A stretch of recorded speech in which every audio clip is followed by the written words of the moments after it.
Bonjour à toutes et à tous. Merci d'avoir répondu à notre invitation. Je suis heureux de pouvoir vous accueillir aujourd'hui. Alors, pour ceux que je n'ai pas vus, évidemment, même si j'ai pu l'exprimer au travers d'une interview écrite, je vous souhaite une bonne année 2024, qu'elle soit emplie de santé et de bonheur pour tous. C'est ce qui importe le plus. Concernant notre Sporting, aujourd'hui, c'est l'occasion de faire un point sur, après une période, un premier bilan de première saison, de mi-saison passée, de faire un point sur les agissements du club, sur le mercato, tout ce qu'on avait pu plus ou moins exprimer et qui devait se faire. Et aujourd'hui, voilà, on va vous présenter les choses qui sont faites, puisque vous avez autour de moi les nouvelles recrues du Sporting Club de Bastia. Je vais le faire dans l'ordre. Mohamed Souboul, qui nous a rejoint il y a une dizaine de jours. Mamé, qui a signé son contrat samedi, vous en étiez informé aussi. Et aujourd'hui, Gaëtan, qui vient de paraffer son contrat avec le Sporting également. Donc je suis très heureux de pouvoir vous les présenter tous les trois. Très heureux de pouvoir les présenter aussi, je dirais, aussitôt dans ce mercato, parce que c'était important aussi, puisque les matchs intervenant avec une reprise samedi qui s'est forcément bien passé pour nous aussi, et on en est très heureux, il était important pour nous de pouvoir agir convenablement dans un bon tempo, et je pense que c'est chose faite. Ça ne veut pas dire que tout est terminé, on verra ce qui se passe par la suite, mais voilà, je suis très heureux de vous les présenter. Alors je vais évidemment vous donner la parole pour que chacun, alors d'abord leur laisser la parole pour que chacun d'entre eux puisse évidemment se présenter, et ensuite que vous puissiez leur poser les questions que vous désirez. Allez, on entame de suite. Au niveau des contrats, il y a un prêt, il y a... Alors, Mohamed est un joueur qui appartient au Sporting Club de Bastia. Mamé est effectivement prêté par le club de Malmö. Nous avons conclu ensemble qu'il y avait une option d'achat tout de même qui était inscrite sur le contrat de mutation temporaire du joueur, ce qui nous permettra en fonction, mais je ne doute pas que Mamé se sente bien ici et qu'il souhaite rester avec nous, et on espère qu'on pourra effectivement par la suite lever cette option. Et concernant Gaëtan, qui a signé, donc je vous disais, son contrat ce matin, c'est un contrat de 18 mois avec une option de prolongation conditionnée, et voilà. 18 mois aussi. Pardon ? 18 mois aussi. Oui. On a répondu à votre question. Alors peut-être que... Alors il y a Samia qui est là pour aider Mohamed dans sa présentation. Du coup, messieurs, je garde la chronologie. On va commencer peut-être par Mohamed, s'il veut bien dire deux mots, ne serait-ce que pour se présenter. Et puis...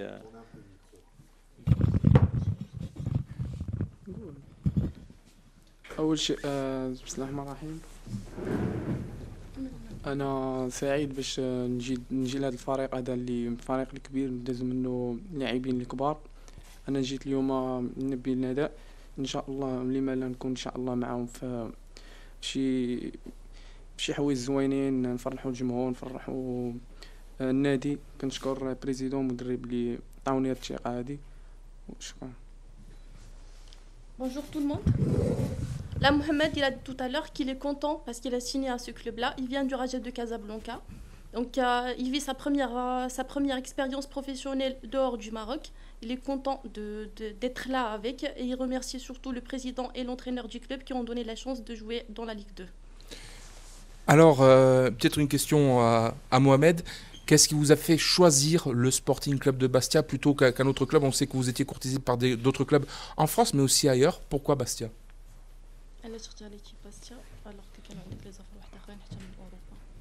اختاريت باسيا على باسيا جاوني بزاف العروض.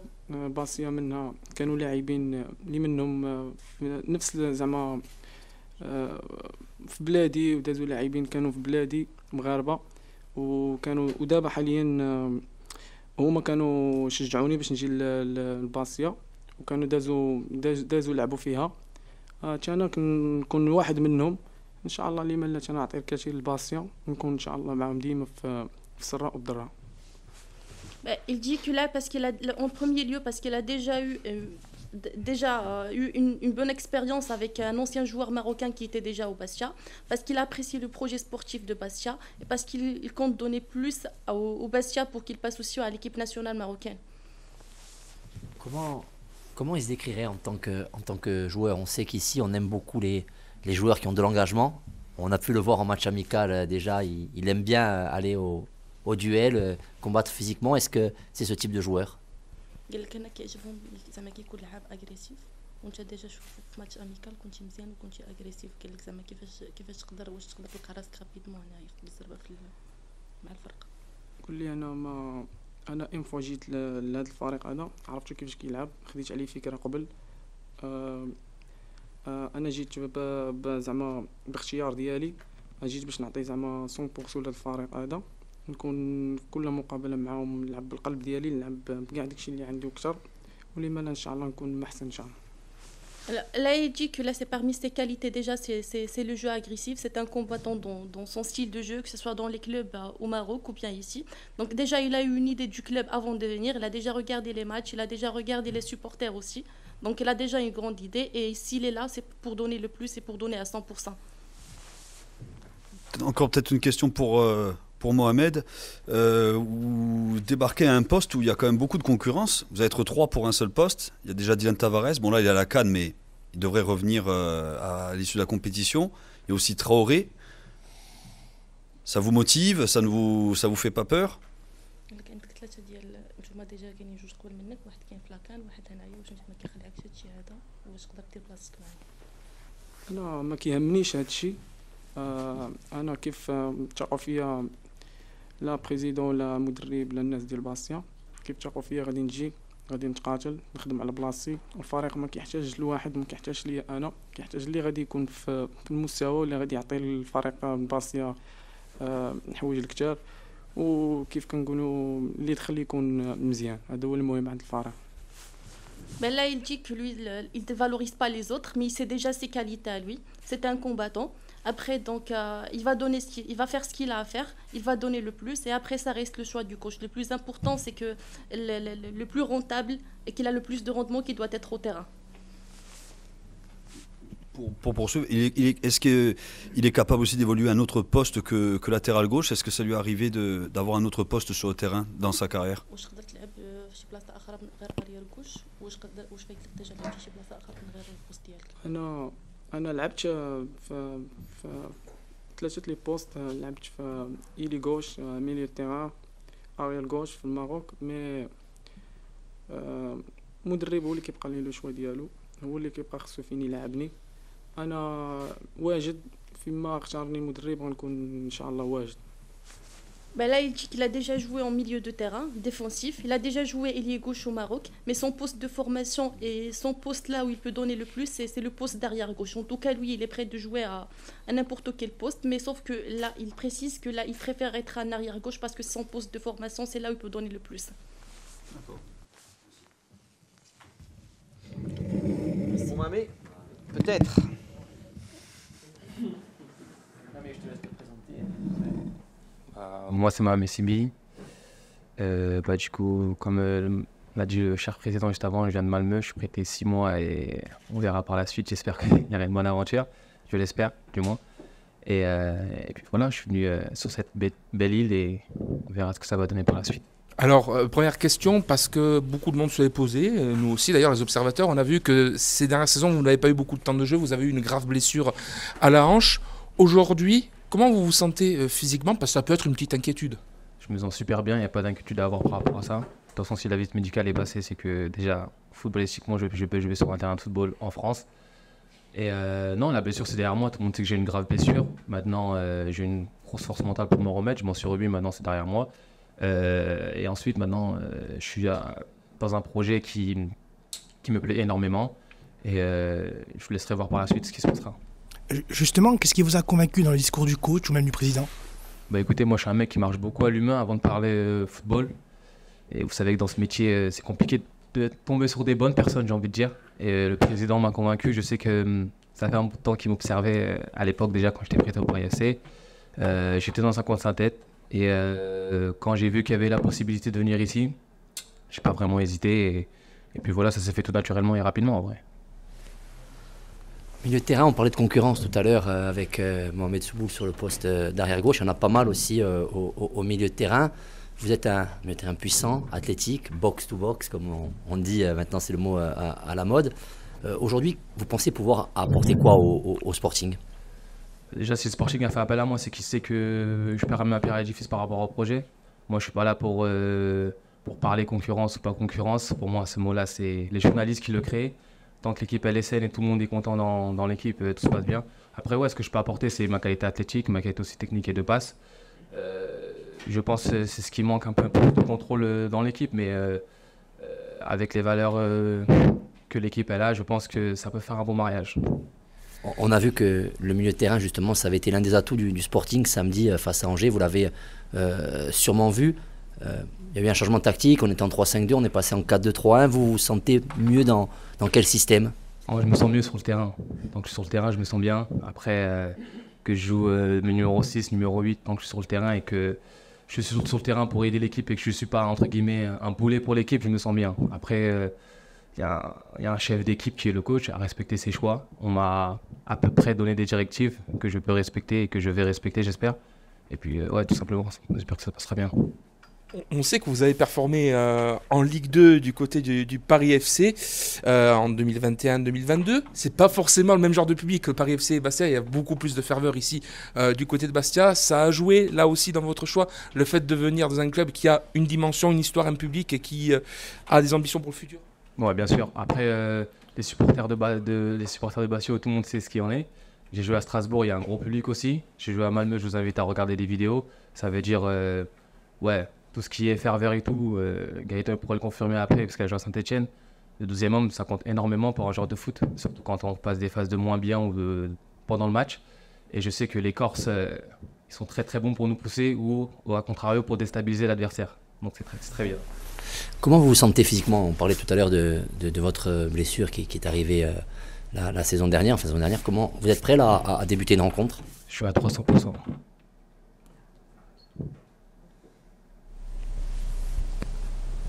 Parfait. Merci. Merci. Bonjour à tous. Donc du coup, moi, je suis présent. Gaëtan Charbonnier, j'arrive de Saint-Etienne. J'ai 35 ans et j'ai signé 1 an et demi. Gaëtan Charbonnier, votre poste de prédilection, est-ce qu'il est vraiment numéro 9, c'est-à-dire devant, ou bien vous aimez aussi peut-être jouer un petit peu derrière l'attaquant? À quel endroit vous sentez-vous le mieux sur le terrain, justement? Je me sens mieux quand je suis en soutien d'un attaquant. Après, ça dépendra des demandes du coach. Mais c'est vrai que mon poste de prédilection, c'est 9,5, 10, où jouer à 2 devant pour pouvoir combiner, ne pas être trop seul devant. Vous avez suivi un petit peu le Bastia, j'imagine notamment ces derniers moments où des contacts se sont noués. C'est vrai que devant, il y a peut-être un manque criant d'efficacité. Et là, vous serez peut-être la personne qui amènera les ballons, peut-être dans de meilleures conditions aux attaquants. C'est un peu ce rôle-là qui vous sera confié, selon vous? J'espère. Après, j'ai vu des images, j'ai vu des matchs. Ça se crée des occasions. Donc après, c'est aussi une question de confiance. Quand je vois ce week-end les buts qui ont été marqués, je me pose aucun souci là-dessus. Il y a des mecs qui marquent. Donc voilà, moi de m'adapter à tout ça et de faire en sorte que tout fonctionne bien. Alors après une première partie de saison où vous aviez été moins utilisé du côté de Saint-Etienne, vous aviez plusieurs clubs sur votre dossier. Pourquoi avoir choisi Bastia? Sur mon dossier. Ouais, j'avais quelques sollicitations, oui, mais Bastia est venu très tôt, bien avant même le mercato, et ça a été quelque chose qui a fait pencher la balance assez rapidement. Donc voilà. Le discours du président, le discours du coach font qu'aujourd'hui je suis là et je suis très content d'être ici. Est-ce que c'est vrai que le Sporting avait déjà montré son intérêt avant même cette saison-là? On parlait de vous déjà il y a quelques temps, bien avant cette saison. Oui, du temps de Frédéric Hans. Vous êtes passé d'un club mythique, Saint-Etienne, à un autre dans le football français. Mohamed le disait tout à l'heure, avec 2 publics qui savent faire la différence. C'était important pour vous aussi dans votre choix? Oui, c'est important d'être dans un club avec une histoire. Ça nous rappelle au quotidien qu'on travaille pour un club, c'est quand même un grand club, malgré les les passages difficiles qu'il a connus. Mais on est là pour redorer le blason du club, donc on va tout mettre en œuvre pour que ça se passe comme ça. Vous arrivez surtout dans une équipe jeune, on le dit, avec votre expérience, ça veut dire qu'en plus de l'attente qui peut booster l'attaque du Sporting, il y aura aussi une attente du côté du cadre que vous pouvez être et du joueur d'expérience. Oui, le président m'en a très bien parlé. Il n'y a aucun problème là-dessus. Moi, ça me dérange pas. J'aime avoir des responsabilités, donc il n'y a aucun problème là-dessus. Et puis à titre personnel, il doit y avoir une envie de montrer que vous en avez encore sous le capot, comme on dit. Oui, forcément. J'ai 35 ans, mais ça ne veut pas dire qu'à 35 ans, on est bon à mettre à la retraite. Donc voilà, moi je suis là, je suis en pleine possession de mes moyens. Donc maintenant, il n'y a plus qu'à. Pareil, physiquement, vous avez subi des blessures, on va dire, assez importantes. Là aussi, vous vous estimez complètement prêt et apte à amener très rapidement votre pur édifice. Oui, j'espère. On va tout faire pour, en tout cas. Et s'il manque quelques petits trucs, on va aller travailler au quotidien pour être le plus performant possible, le plus tôt possible. On a vu que cette équipe du Sporting, vos collègues d'attaque, pour beaucoup, ont des qualités de vitesse, à savoir Alfarella, Bianchi, Conte, qui est actuellement à la CAN. Ça se complète bien avec votre profil, selon vous, ces profils-là virevoltants? Ouais, j'aime bien quand ça bouge autour de moi, ça me permet de pouvoir distribuer entre guillemets un peu le jeu, mais il faut aussi des complémentarités, se comprendre, et c'est ce que je vais essayer de faire le plus rapidement possible, comprendre mes coéquipiers pour aider au mieux l'équipe. Vous vous sentez plus à l'aise dans quel système? Là, on a vu que le coach avait changé, du moins la défense, mais pas l'attaque. On est resté à 3 attaquants. Ça vous correspond? Vous préférez être à 2, à 3? Ça vous dérange pas?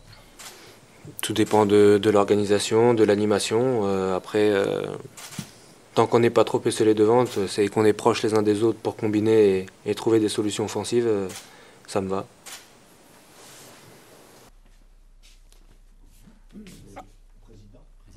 Ah oui, après, oui, effectivement, peut-être une question pour le président. On sait que sur le mercato d'été, vous avez été critiqué sur la façon dont il a été mené. On a vu que malheureusement, certains dossiers n'ont pas forcément réussi lorsqu'ils sont venus.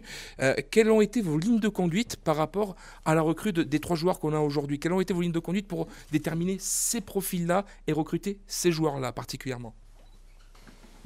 La ligne de conduite, elle n'a pas changé fondamentalement. Elle est quand même restée la même. On s'est imposé les mêmes exigences. Après, on a travaillé d'une manière un peu différente. J'ai pu l'évoquer dans ma dernière interview. Il y a une façon de faire qui a quelque peu été modifiée. Malgré tout, la ligne directrice reste la même. Gaëtan vous l'a dit, il a été contacté bien avant le mercato. Ça faisait partie ça fait partie des choses qu'on a voulu mettre en place et cibler des joueurs le plus tôt possible. Le mercato d'été, pour revenir dessus, si sur certains profils il y a pu y avoir des erreurs de casting, je vais le dire comme ça, c'est parce que forcément à un moment donné on doit quand même prendre des risques malgré tout. Ça fait partie, le recrutement, c'est à un moment donné il y a une prise de risque qui est faite. Elle ne peut pas être toujours payante. Elle ne l'a pas été d'ailleurs sur cet aspect-là pendant la saison estivale, mais le principe c'était de rectifier au mieux. On a pu faire le constat des besoins de l'équipe, de ce qui fonctionnait, de ce qui ne fonctionnait pas, et en conséquence de ça, il y a les choix qui ont été portés sur les 3 joueurs qui sont autour de moi. Est-ce que le mercato est terminé aujourd'hui avec l'arrivée de ces 3 joueurs? Un mercato, c'est départ, arrivée. Donc j'espère que le mercato n'est pas terminé. Il n'est pas terminé. Pour revenir sur le mercato d'été, il y a même eu des reproches par rapport à une certaine impréparation, selon certains, vu que le Sporting avait fait une belle fin de saison la fin dernière. Certains ont pu penser que le Sporting avait eu plus de temps pour préparer et qu'au final, il y avait eu un problème de préparation du mercato d'été. Est-ce que ça a été le cas au final? Les interprétations extérieures, elles sont entendables.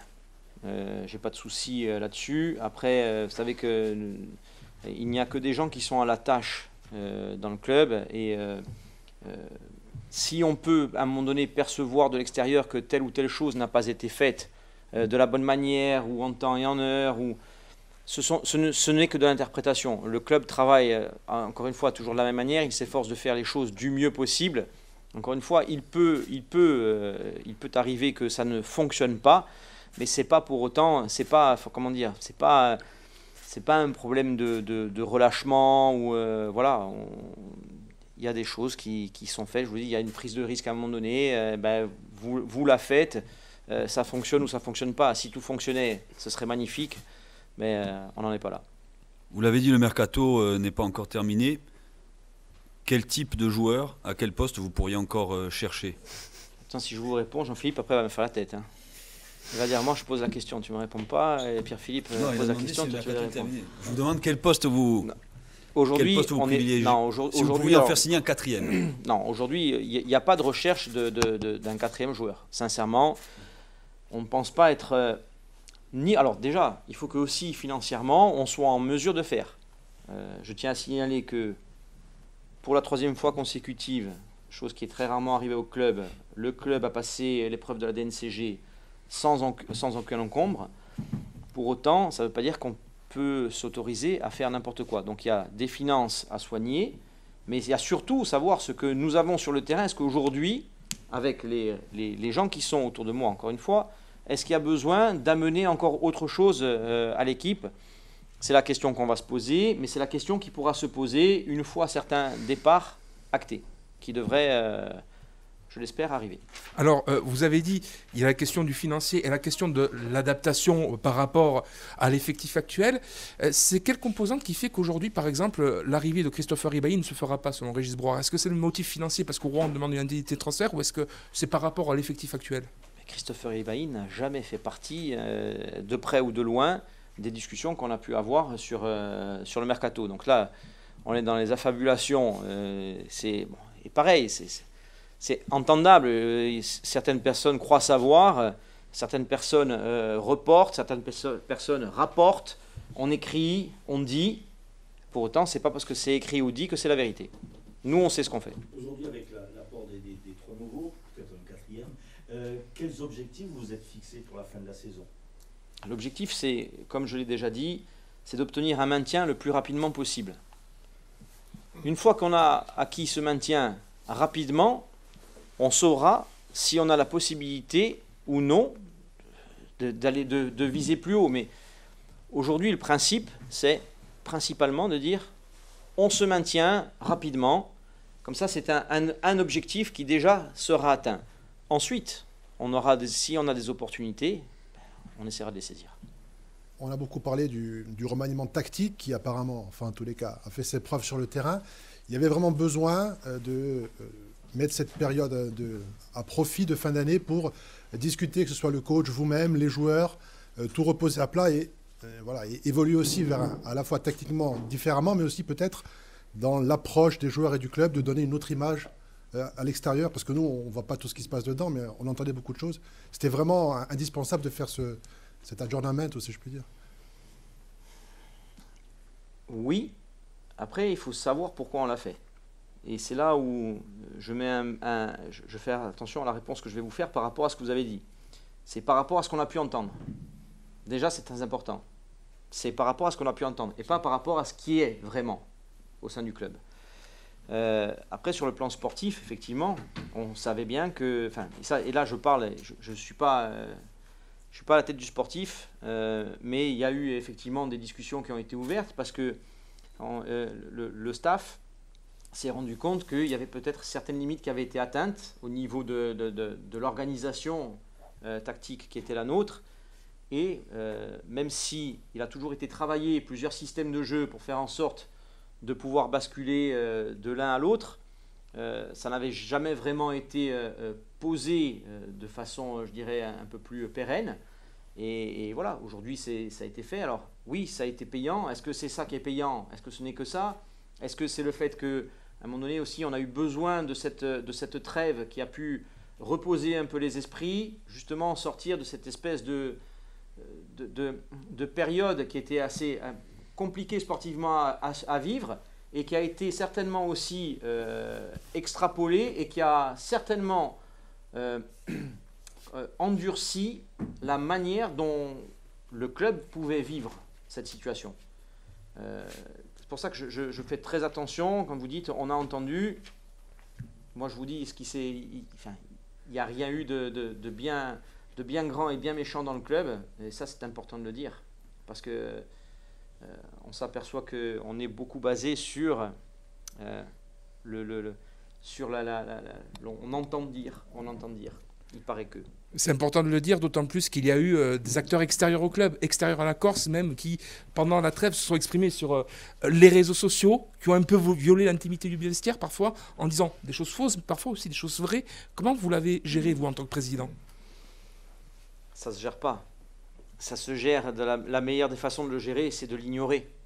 Voilà, il faut essayer de faire en sorte de mettre tout ça de côté. Je ne vous cache pas que je vais trouver, si des gens s'amusent à parler, on trouvera d'où ça vient. Mais ce que je veux dire, c'est que pour moi, c'est du superflu. Aujourd'hui, c'est du passé. Voilà. On ne s'est pas attardé là-dessus parce que ce n'est pas ça qui nous fait avancer. Ce qui nous fait avancer, c'est le travail le travail d'analyse sur le terrain, le travail de cohésion dans le club en général. C'est ça qui fait avancer le club. Ce n'est pas le fait de s'éparpiller, à savoir qui a dit quoi, comment, pourquoi, pour quelles raisons. Tout ça, c'est des choses qui ne servent qu'à détourner l'attention. Un dernier mot, Président, peut-être, pour rassurer certains supporters qui peuvent se poser la question. On l'a posé directement à Mamé Sibi et à Gaëtan Charbonnier. Certains supporters ont pu penser que aussi ce sont des paris par rapport au fait qu'ils aient eu des blessures sérieuses il y a quelque temps, ces deux joueurs, que pour certains, il n'ait pas eu beaucoup de temps de jeu. Qu'est-ce que vous voulez leur dire pour leur rassurer, en dehors de ce que nous ont dit, bien entendu, Mamé Sibi et Gaëtan Charbonnier, qui l'ont bien fait pour eux-mêmes? Alors, je crois que Gaëtan a fait 18 matchs, championnat et Coupe de France confondus depuis 19, 20, quasiment 20. Voilà. Depuis qu'il est de nouveau sur les terrains. Si je ne me trompe pas, samedi dernier contre Grenoble, quand nous faisions notre match amical à Monaco, Gaëtan a joué contre Grenoble et il a marqué.